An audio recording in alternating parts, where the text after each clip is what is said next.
Namo tassa bhagavato arahato samma sambuddhassa. Namo tassa bhagavato arahato samma sambuddhassa. Namo tassa bhagavato arahato samma sambuddhassa. Okay, good morning, everybody. And this is July 21st, right? 2012.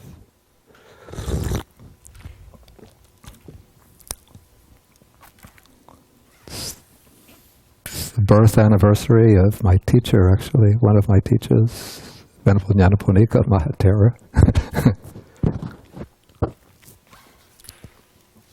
who would have been 111 years old today.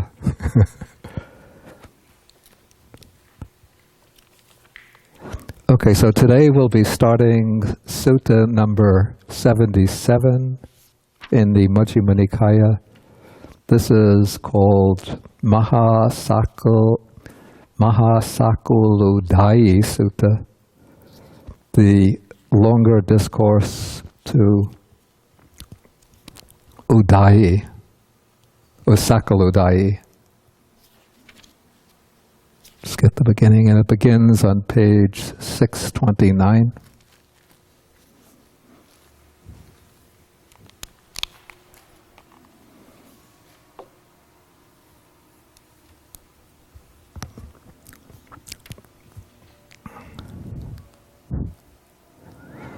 Okay, this sutta begins in a very similar way to the sutta that we examined last week, except here it's not Venerable Ananda, but it's the Buddha himself who enters the town a bit too early to go wandering for alms.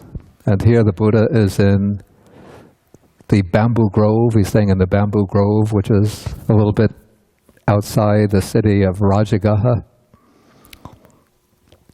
And so the Buddha decides to go into the city of Rajagaha on his alms round, and probably when he reaches the outskirts of the city, he sees that it's still too early to walk for alms, and so he decides to go to a place called the Peacock Sanctuary.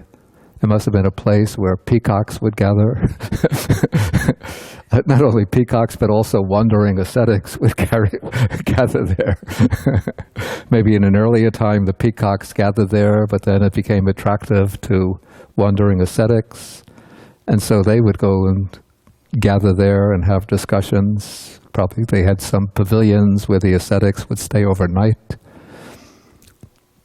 And so the Buddha approaches, he goes to this wondrous park, and as in the previous sutta, when the Buddha arrives, this time it's the wanderer Sakuludayi, who's sitting together with a large group of wanderers, and according to the stock passage, they are making an uproar, loudly and noisily talking many kinds of pointless talk, such as talk of kings, heroes, some of the other topics. Kings, robbers, ministers, armies, dangers, food, battles, food, drink, clothes, so and so and so on, cities, countries, women's heroes, the origin of the world, the origin of the sea, whether things are so or not so. Okay, then as the Buddha approaches, the wanderer Sakuludayi tells his own assembly to be quiet in the hope that the Buddha will join them. And so the Buddha comes and approaches Sakuludayi. The wanderer Sakuludayi welcomes him, offers him a seat, and then after the Buddha is seated, now we turn the page to 630, the Buddha asks Sakuludayi, "What was the discussion that you were having when I arrived?" And Sakuludayi now tells the Buddha, he says, let be, just put aside the discussion that we were having as we were sitting together. They might have been talking about which king is getting married to the sister of which prince, and so on. And so maybe he's too embarrassed to bring up that subject of conversation in the presence of the Buddha. And so he opens a new topic of discussion. And he says, recently, when recluses and Brahmins of various sects have been gathering together and sitting together, this topic has arisen. And now he's referring to a situation that had occurred at the time. He says, it's a gain for the people of Anga and Magadha.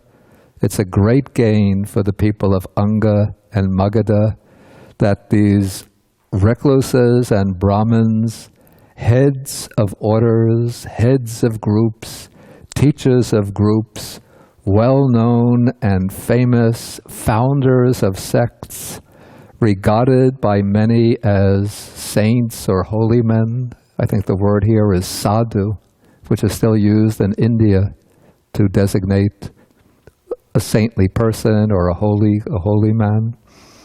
So all of these great teachers have come to spend the rains retreat at Rajagaha. As I've mentioned previously, in the North India has three main climates. Well, three main seasons. There is the hot season.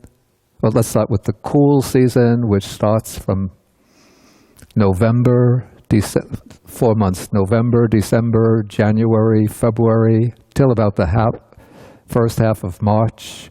Then it starts,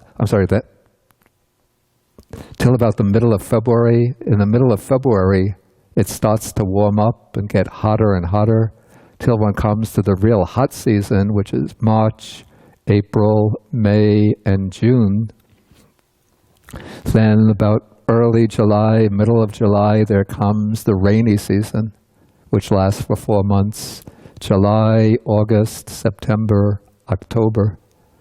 So during the rainy season, especially the 3 months when it's really rainy, July, August, September, till about the middle of October, then it was the tradition for all of the different wandering ascetics, religious spiritual communities to cease their regular wandering and to settle down for the period of the rainy season.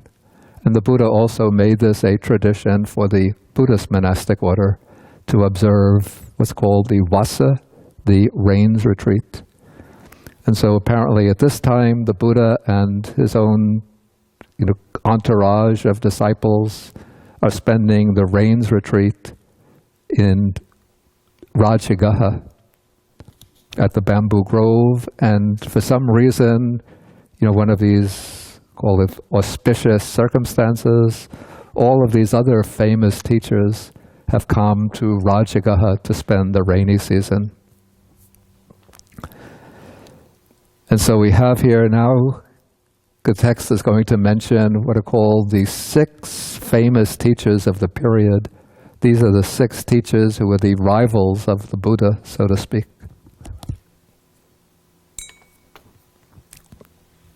So he mentions first, there's Purana Kassapa. We mentioned him last week. He was the one who taught the doctrine of non-doing, that even if one goes slaying everybody on one side of the river Ganges, one doesn't commit any evil. And if one goes on the other side giving gifts, promoting the welfare of the people, one doesn't do any merit.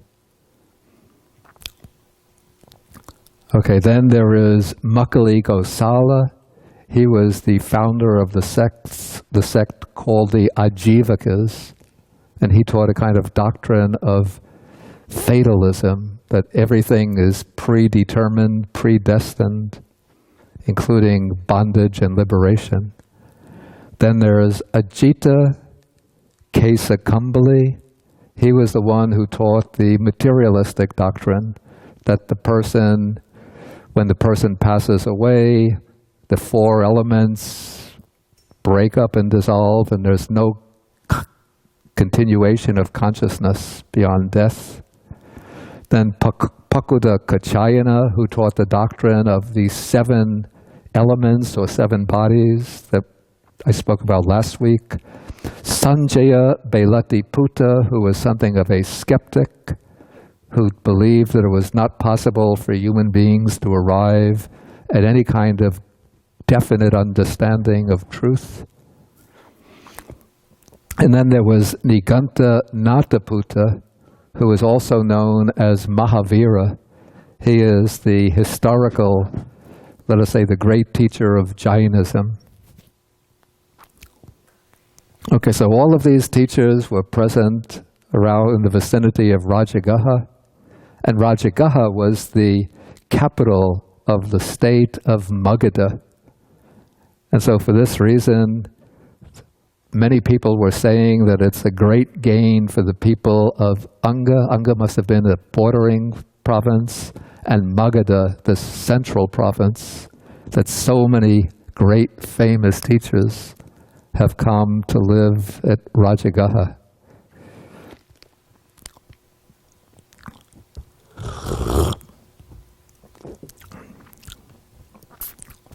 Maybe it would be a little bit like in contemporary times if we had rainy season and then maybe the Dalai Lama, Thich Nhat Hanh.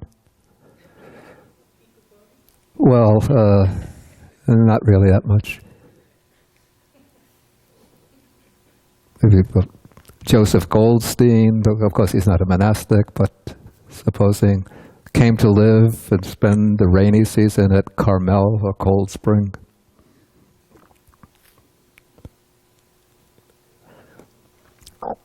Okay, so those are the 6 rival teachers, and then also, of course, he adds, there is also this recluse Gautama, also the head of an order. The order here is Sangha, the head of a group, and so on, the famous teacher of a sect, who's also come to spend the rains at Rajagaha. Okay, so now Sakuludayi raises, or in this discussion being recounted by Sakuludayi, some of them raise the question, some people raise the question, among these worthy recluses and Brahmins who are regarded by many as saints, who is honored, respected, revered, and venerated by his disciples, and how, when they honor and respect him, do they live in dependence upon him? I have to confess here that my personal belief is that the discussion that's going to, or the account that's going to follow here, is a little bit like a staged account recorded from the standpoint of the Buddhists in order to depict the other sects in an unfavorable light and then show the Buddhist community, especially the Buddha, in a favorable light. It seems that biases and points of view are endemic to everybody, even venerable Buddhists. Okay, so some say this Purana Kassapa is the head of an order regarded by many as a saint. However, he is not honored, respected, revered, and venerated by his own disciples. Okay, now he's going to cite some evidence for this. Okay, one time Purana Kassapa was teaching his doctrine to an assembly with many hundreds of followers. And then a certain disciple made a noise. And I've seen scenes like this in Sri Lanka as well. Do not ask Purana Kassapa that question. He doesn't know the answer to that, but I know it. Ask me that question and I'll answer it for you.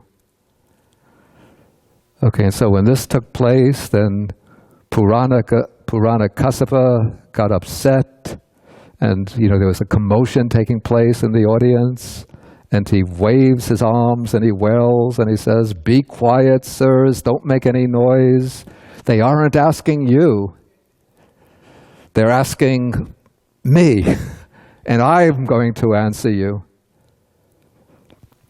And then many of his disciples got disillusioned with him, and they left him, and they rejected his teaching, saying, "You don't understand your own Dhamma and discipline. We're the ones who understand it," and so on. They contradict him, they argue with him, they dispute with him, and they even dismiss him and say, "Your doctrine is refuted, we've proved you wrong, go and learn better, or disentangle yourself if you can." And so in this way, he concludes that Purana Kassapa wasn't honored and respected, not even by his own disciples. And he's even scorned by the scorn that some have shown, that his own disciples have shown to his Dharma. Okay, so the same thing is repeated about each of the other 5 teachers, Makkhali Gosala through Nigantanataputta. In the case of all of them, their own disciples argue with them, their own disciples think they understand their Dhamma better than they themselves do. But then some say, now they're speaking about the Buddha, who they call the Samana Gotama, the ascetic or recluse Gotama. He's the head of an order, the famous founder of a sect, regarded by many as a holy man. And he is honored, respected, revered, and venerated by his disciples, and his disciples live in dependence on him, honoring and respecting him. And now the speaker is going to bring forth some evidence for this. So he says, once the recluse Gotama was teaching his Dhamma to an assembly of several hundred followers, and then one disciple who was sitting in the audience just happened to clear his throat. You know, he must have had some phlegm in the throat. So he just goes like that. And then one of his fellows, his fellow co-religionists, nudges him with the knee and indicates, in order to indicate, "Be quiet, don't make any noise. The Buddha is teaching us the Dhamma." And so he continues, when the recluse Gotama is teaching the Dhamma to an assembly, even of several hundred followers, on that occasion there is no sound of his disciples coughing or clearing their throats. You know, it seems that this coughing and clearing of the throat, it doesn't indicate always that one has a sore throat or a cold, but sometimes it seems to be just an expression of boredom or disinterest in what the speaker is saying. So to distract one's attention, one clears the throat or coughs. It's quiet, okay. Okay, what comes next now is very nice. Okay, for then that large assembly is poised in expectancy. You know, they're quite eager, trying to anticipate what the Buddha is going to say next. They're always thinking, let's hear the Dhamma that the Buddha is about to teach us. Then he uses a quite vivid simile to illustrate this. I don't know if we see this in the US because production of honey usually goes on indoors, but in India it might have been done outside at a crossroads. So suppose there were a man at a crossroads pressing out pure honey, and then a large group of people gathers around him, they're watching him, poised in expectancy, wondering, I guess, when he's pressing the honeycomb, the honey comes dripping out from the comb into a bottle. I don't have experience making honey, but I assume that seems to be what it's suggesting. Anybody have any experience with making honey? Okay, so, but this image is very, very vivid of people just, when is the honey going to come out from the comb? And of course their mouths are watering. Is he going to give us all a taste of the honey? Okay, so too when the ascetic Gautama is teaching the Dhamma to an assembly of several hundred people, on that occasion there is no sound of any coughing or clearing the throats, but everybody is just listening very intently, wondering what's the Buddha going to say next. Okay, then another proof how the Buddha is respected by his followers. Even those disciples of his who fall out with their companions in the holy life, in other words, this is speaking about monks who fall out with fellow monks, and they abandon the training, please forgive this phrase, but abandoning the training to return to the low life. I don't think that's such a good translation, especially in English. Low life suggests like criminals gathering in dark dens in order to plan the next bank robbery or to distribute drugs along the network of amongst the network of drug pushers. But it means to return to the household life. Okay, so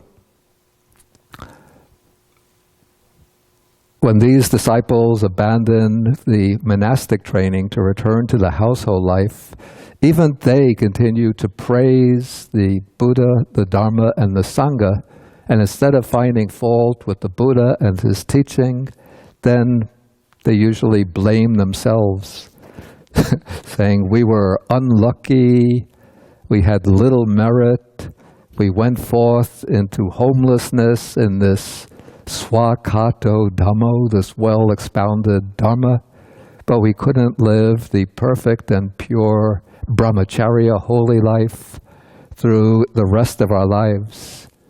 And so at least some of them, of course most will, after leaving the monastic life, will marry and become lay followers, undertaking and observing the 5 precepts, but some will stay at the monastery and become monastery attendants, serving the monks, or in the case of women, the nuns. And they continue to, emulate the monastic life to the best of their ability. But whether they become lay followers or monastery attendants, they continue to honor, respect, and revere the Buddha and his Dhamma. I mean, I've seen this in my own experience. I've known many who have been monks in Sri Lanka, elsewhere, and then for various reasons they leave the monastic life to return to lay life, but just about everybody that I know continues to remain as followers of the Buddha, and they revere the Buddha, and even look back to their days as monks thinking, oh, that was the happiest period of my life. Oh, I was so happy and joyful in that period. But just through, the play of conditions and my own karma, my own merits were not strong enough, so I couldn't continue. Even I know Jack Cornfield, who's now very highly regarded lay meditation teacher, Buddhist teacher. But I've heard him say that, oh, back in those days when I was a monk in Thailand with Ajahn Chah, this was the late 1960s, oh, that was the happiest time of my life.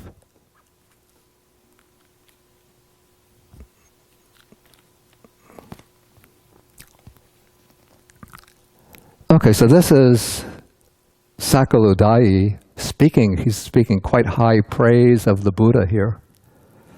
So now the Buddha, in a way, he's going to test Udayi, maybe out of his own curiosity, to find out how Udayi understands the minds of his disciples. What is the reason he thinks that the Buddha's disciples honor, respect, and revere him so much? And so he asks, here I'm on page 632, paragraph 7, he asks Udayi, how many qualities do you see in me because of which my disciples honor, respect, revere, and venerate me, and live in dependence on me, honoring and respecting me? Then Udayi says that he sees 5 qualities in the Buddha which are the basis for the respect he receives from his disciples. And these are the 5 qualities that he mentions. And you see that these 5 qualities, they reflect his own, maybe his own disposition towards an ascetic way of life, rather than towards a meditative or contemplative or liberative way of life. So he thinks that the Buddha's disciples respect and revere him because the Blessed One eats little and speaks in praise of eating little.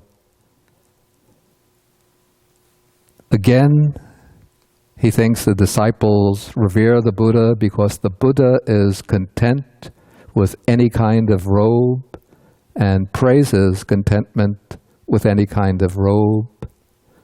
Third, because the Buddha is content with any kind of alms food and praises contentment with any kind of alms food. The Buddha is content with any kind of dwelling place and praises contentment with any kind of dwelling place. And fifth, the Buddha or the Blessed One is secluded, lives in seclusion, and he praises seclusion to his disciples. So those are the 5 qualities that he sees in the Blessed One. And he assumes that it's because of these 5 qualities that his disciples revere and honor him. So what kind of unifying factor do we see in these 5 qualities? What sort of binds them together? Or how would we sort of classify these 5 qualities?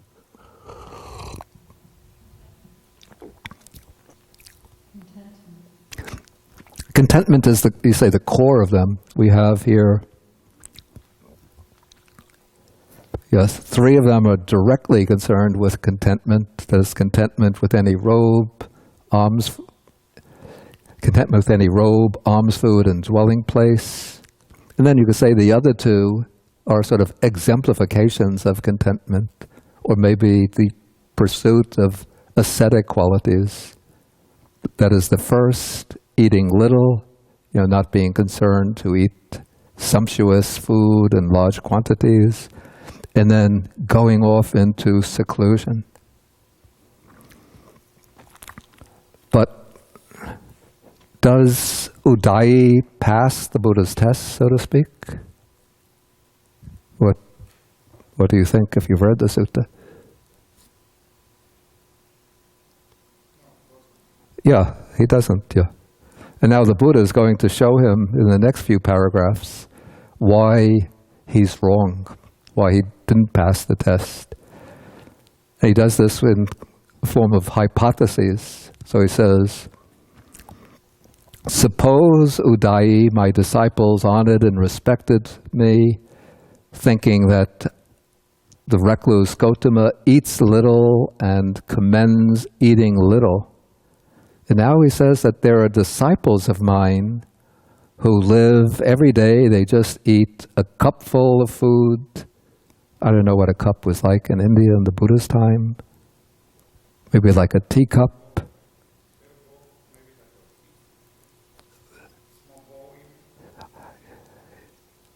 Probably so, yeah. Or even half a cupful of food. Or the quantity of food that could be put in what's called here a bilva fruit. This is in Sri Lanka the belly fruit. Belly fruit is about the size of an apple, a slightly big apple, or size of a good-sized avocado. So this would be all the food that they're eating in one day is about the size of the amount of food, probably rice and some vegetables that would be roughly equivalent to the size of an apple. Or even half a belly fruit, half of an apple size of fruit. While the Buddha says, I sometimes eat the full contents of my alms bowl, or even more. Now, if you've seen the kind of alms bowls that Theravada monks use these days, especially the monks in the Thai forest tradition, you think, oh my heavens, how much the Buddha must have eaten. You know, these Thai alms bowls could be about this big. But that's because the Thai monks from the forest tradition use the alms bowl almost like a shoulder bag for when they go traveling. They put their extra robe into the bag, their toiletries, and various other things. So it's not used only for collecting food, but also as almost like a suitcase for traveling.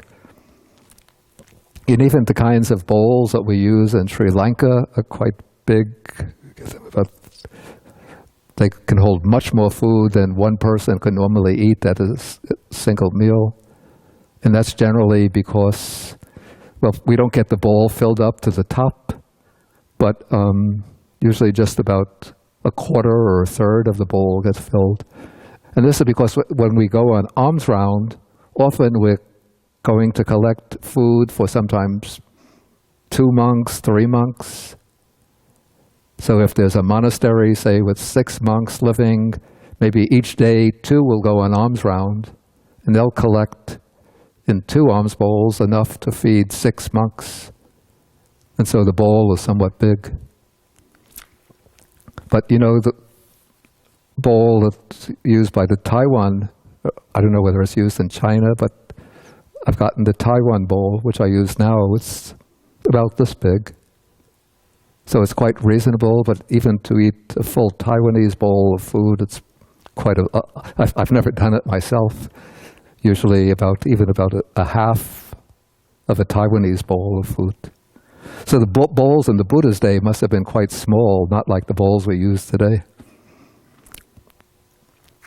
Okay, so the Buddha eats the full contents of his alms bowl, even more, while some of his disciples are just eating a handful of food. So if the disciples were to respect the Buddha because of eating little, then they should respect his disciples even more than they're respecting the Buddha. And those disciples who are eating less than the Buddha shouldn't have any special respect for him. Okay, now comes the robe. Okay, suppose my disciples honored and respected me, thinking that the Buddha is content with any kind of robe and praises contentment with any kind of robe. But now there are disciples of mine they're called refuse rag wearers. This means that they make their own robes by going around and collecting discarded pieces of cloth. Usually they get these pieces of cloth by going to, where do they get them?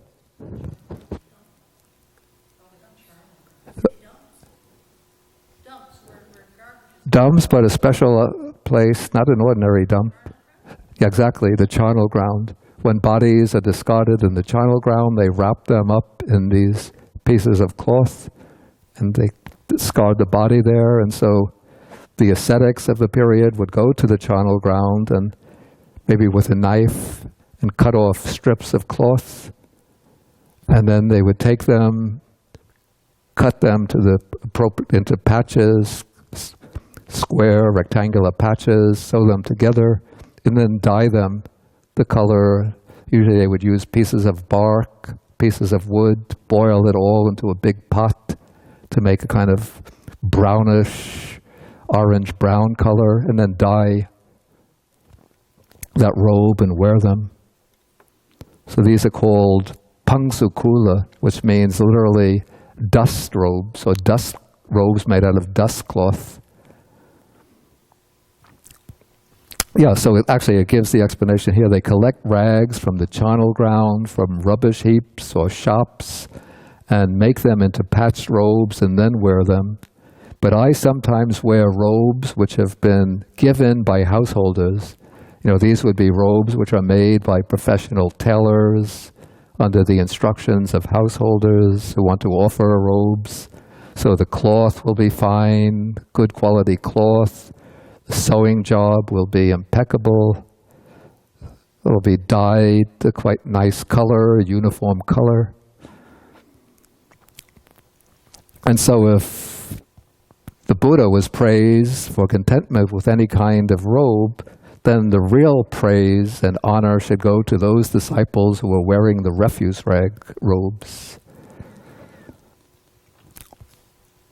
Okay, then comes the respect due to contentment with any kind of alms food.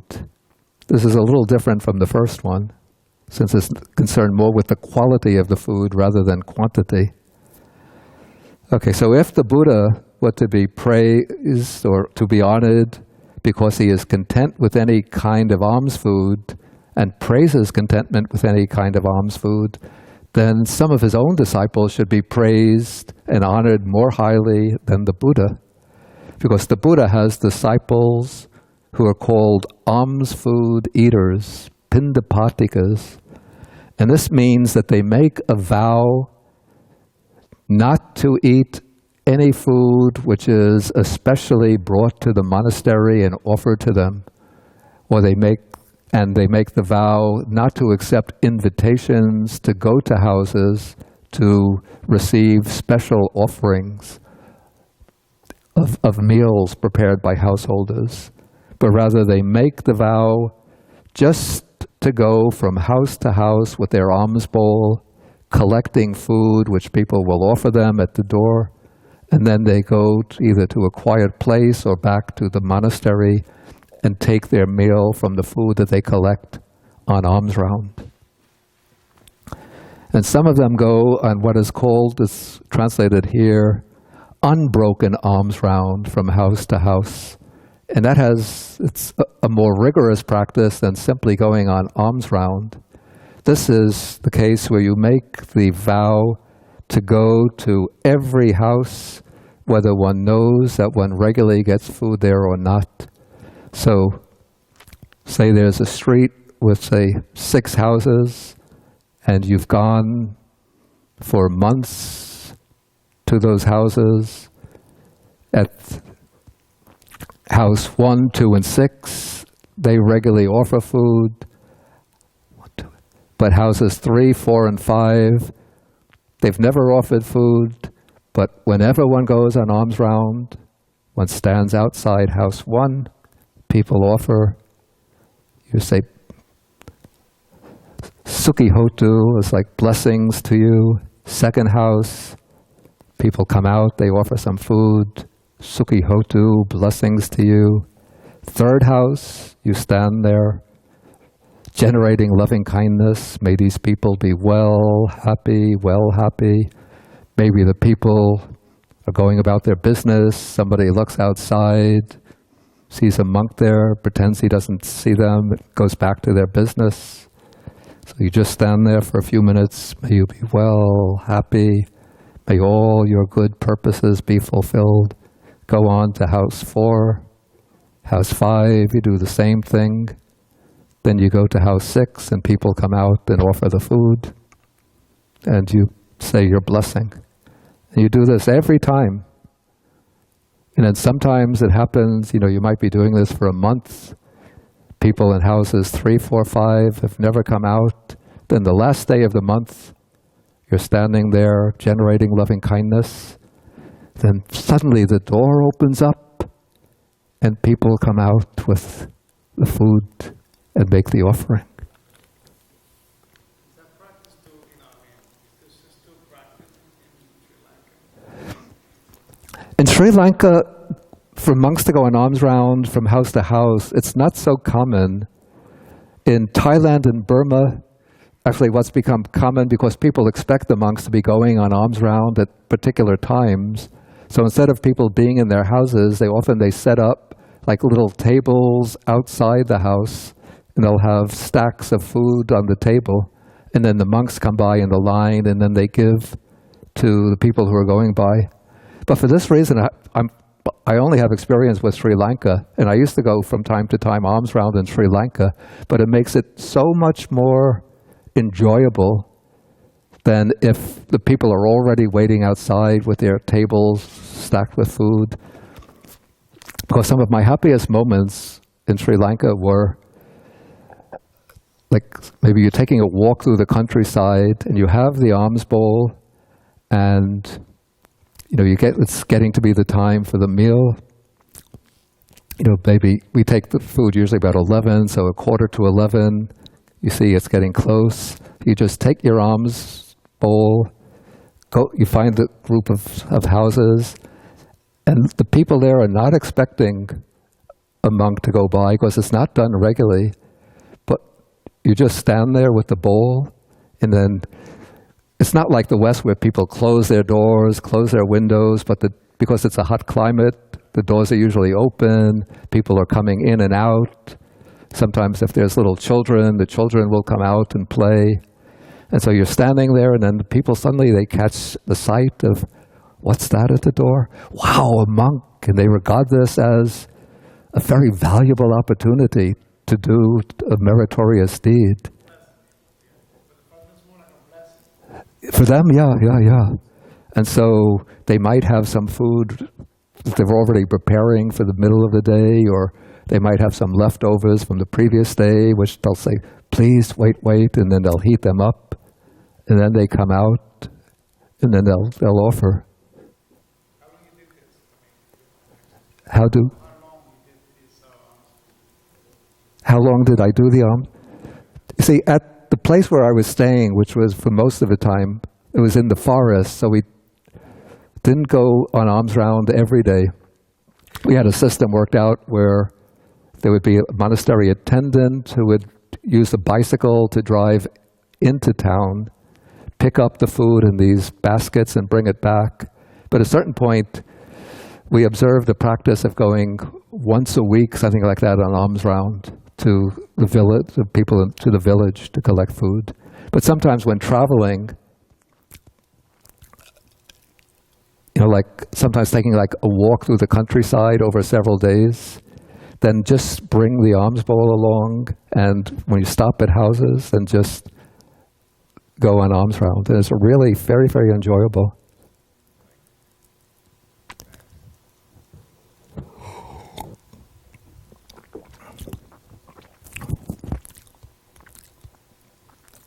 And then people will always ask you, like,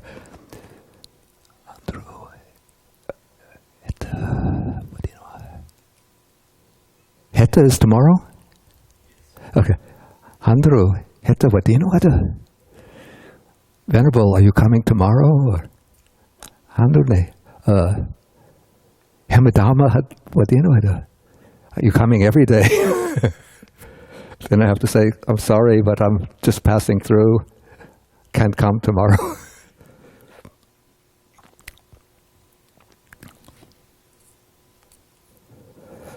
Okay, let us continue. Okay, so this was the unbroken alms round, where you go to every house without exception.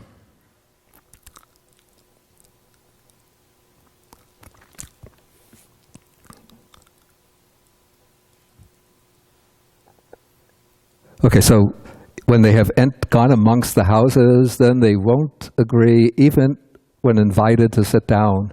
Sometimes people will invite them, please come in, sit down while we prepare the food. They'll say, we'll just wait outside. When the food's ready, you bring it and offer it. Okay, so that's what his disciples do, but the Buddha says, sometimes I accept invitations to the houses for meals, and I'll eat meals of good quality rice with many sauces and curries. So if my disciples were to honor me with the thought that the Buddha is content with any kind of alms food, then people should really honor these disciples of mine even more than myself, course, they're observing more austere practices regarding food than I do. Okay, then comes the practice regarding dwelling places. So suppose my disciples honored and respected me, thinking that the Buddha is content with any kind of dwelling place and praises contentment with any kind of dwelling place. But now the Buddha says that there are disciples of mine who are tree root dwellers and open air dwellers. This means that they make the vow or the resolution that they will not live under a roof, that they won't live in a dwelling with a roof, but instead they travel around the countryside, and at night they just go to stay at the foot of a tree. They'll get some shelter from the tree, and this is still done, or at least it used to be done till recently in Thailand. You know, the big problem with living in the outdoors is mosquitoes. So in the Thai forest tradition, they have this kind of umbrella with a big canopy, and then attached to the canopy is a mosquito net. So the monks who observe